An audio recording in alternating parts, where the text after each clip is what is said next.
We are now in the second session, which is called Curating in the Response to a Local Context. And here we're actually looking more at if you are in the specific context of the city or the country you're in, how does that affect your decisions and what you do and how you curate in relationship to that. So the moderator for this session is Eddie Muka, who's a curator at the Public Art Agency. I'll leave it to you. Thank you. Welcome back, everybody, again. Not to lose time, we're talking about contexts. We saw a lot of differences. We will continue to see further differences, but it's interesting to think of the similarities or the common points as well. Today, in the second session, we'll talk about two new contexts now. If I would compare them to think of yourself of being at home, for the first presentation, we will get to hear how it is if your home suddenly collapses and you still have to sleep, eat, clean, cook, do things in there. And in the other case, it's like as if your own parents are really chasing you outside of your home. So allow me to put my glasses on. I would like to invite Helena Papadopoulos, who is a curator and the founding director of Radio Athenes. We will get to hear about the context in Athens right now. Thank you. Thank you, Eddie, and thank you, Magdalena, for inviting us here. We come from a radically different context, but before I start,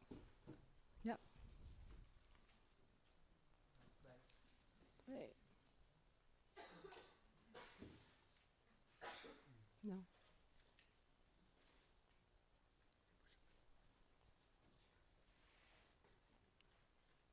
Oops. Broadcasting from the ether, somewhere in and around the center of Athens, Greece, near the end of Petraki Street, this is Radio Aten. Radio Aten is a bookstore. Radio Aten is a showroom. Radio Aten is an exhibition space. Each of these functions appear at different speeds. Flexible, independent, nomadic, interdisciplinary, Radio Aten works together with local and international artists and institutions to present exhibitions, lectures, screenings and readings in the fields of contemporary art, literature, philosophy, dance and the applied arts. Okay, so this was our website designed by Dexter Sinister, Stuart Bailey and David Reinford. We decided to keep it imageless because it sort of reflects the core of our philosophy at Radio Aten. We wanted to be an anchor for the local scene, a place where people can gather, see exhibitions, events, lectures, and get together. It's very much against the grain of larger institutions that privilege mediated experience. We prefer, to have this sometimes peculiar encounter with real objects, people, and ideas. So before I give you a quick overview of what Radio Aten has organized since 2015, and I guess through images you'll get to see that, let me talk about our context in Athens, which is very different. We have been operating in a city where contemporary art matters for very few of us, certainly not for the state that has traditionally felt that antiquities and our glorious heritage suffices. The never-ending crisis has brought things to a head, resulting in absurd situations where we have the shell, but not enough funds for the content. In this incongruous environment of discontinuous attempts to establish solid institutions, there are also a handful of ambitious private foundations and collections that have shaped the contemporary art landscape with annual or biannual large-scale exhibitions of mostly celebrated contemporary international artists. So in this atmosphere, Radio Aten was built with the artists and for the artists, for writers, the curators, as a place where ideas, collaborations, and friendships can develop. Radio Aten is a labor of love, operating with a very tight budget and volunteer work, but I will leave the gritty details of our survival for later this afternoon for the workshop we are giving with Maria. Our very first consideration was to keep overheads as low as possible.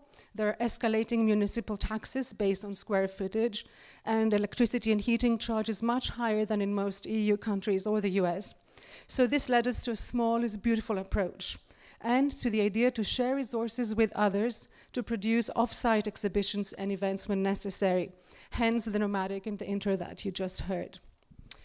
Our first exhibition was hosted in the office space of a friend, one of our first patrons, who offered a floor in a neoclassical building located within 5 minutes from our HQ in the center of Athens. We showed new work by Greek artist Kostas Sarpazis, whose relationship to materials and his poetic reveries echoed images of disintegration and waste, making his sculptural objects gripping counterparts to a mood lately pervading the Greek psyche and reality. This was followed by an installation of 3 seminal films by Fischli and Weiss, never seen before in Greece. The exhibition was curated and produced by Radio Aten and hosted by the Benaki Museum, one of the major museums in Athens. We chose these works as they're still relevant, but also to send a signal to our audience that we're not driven by the anxiety to present the hottest and the youngest, but to rather present works and ideas that form a loose international family of practitioners who share similar sentiments. We have invited speakers to talk about matters that seemed connected to us, such as Kirsty Bell, who talked about her book, The Artist's House, as place of production, inspiration, and manifestation of a way to live and think, in line with our idea that Radio Aten is a house for art and artists. Valentinas Klimasasquas, who performed How to Clone a Mammoth, his newly written surrealist script developed during his stay in Athens. Writer, poet, and Documenta 14 editor-in-chief of publications, Quinn Latimer, to read from her forthcoming collection of poems, Like a Woman. Again, many of these poems are a product of her experience and stay in Athens. Architect and writer Aristide Antonas, in conversation with Vangelis Vlachos on processes of inquiry, and the latest exhibition at Radio Aten.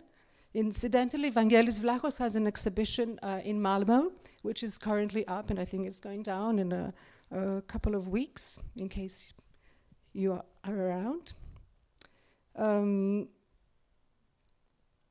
Josephine Pride, to speak about the relationship between 2 dominant historical uses of the camera, scientific analysis and artistic endeavor as they emerge in her cynical romantic works. Literary scholar Maria Thanasopoulou to conduct a mini marathon of poems with me around the idea of the garden, reading Shakespeare and Kariotakis, Dickinson and Voltaire, alternating between Greek and English. Lectures by David Reinford and Stuart Bailey about the asterisk we are sharing. Documenta 14 curator Pierre Balblon to talk about his 1992 short film, about his experience as a worker for a Felix Gonzalez tourist installation. Kerstin Schmelke, Thomas Boutou, and Teddy Cost to produce scripted radio shows, performances in front of a live audience, the latter at the invitation and in collaboration with Elena Zodzi of your very own Signal Center of Art in Malmo. In addition to these ephemeral events, we have also embarked on more ambitious projects, exhibitions of Athens-based and international artists, such as Ralou Panayotou, who showed her new film Calypso, together with sculptures based on original pictures in a disused summer resort in Athens. Her show seemed like an apt metaphor for our decaying social, political, and financial condition, and a throwback to a time in the 1980s when desire, however misplaced, and dreams, however imported, still pulsated in Greek society. Other solo presentations, always in close collaboration with the artists, include that with Bless, the designer duo of Ines Kag and Desiree Heiss, who used both our headquarters and an apartment on the first floor of the same building to completely transform it into their universe, containing the philosophy at the edges of fashion, design, and fine art.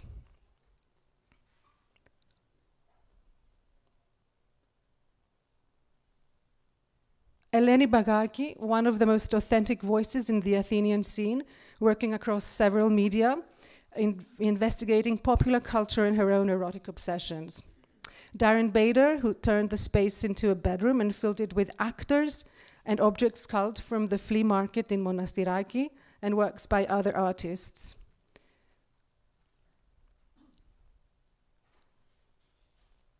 We also made a publication with Darren Bader. We published some of his surprisingly romantic poems, and he wanted them to have them translated in Greek, then ancient Greek, and back into English, a twisted exercise resembling a broken telephone game.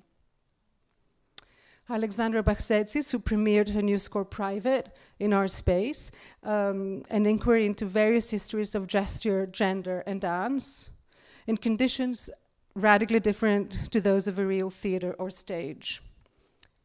Ray Aktogan, who generously produced a new body of work in which he revealed what is usually hiding behind the work of art, namely cleats. And it kind of came out of a dialogue we've been having for years about Radio Aten as a place to hold on to.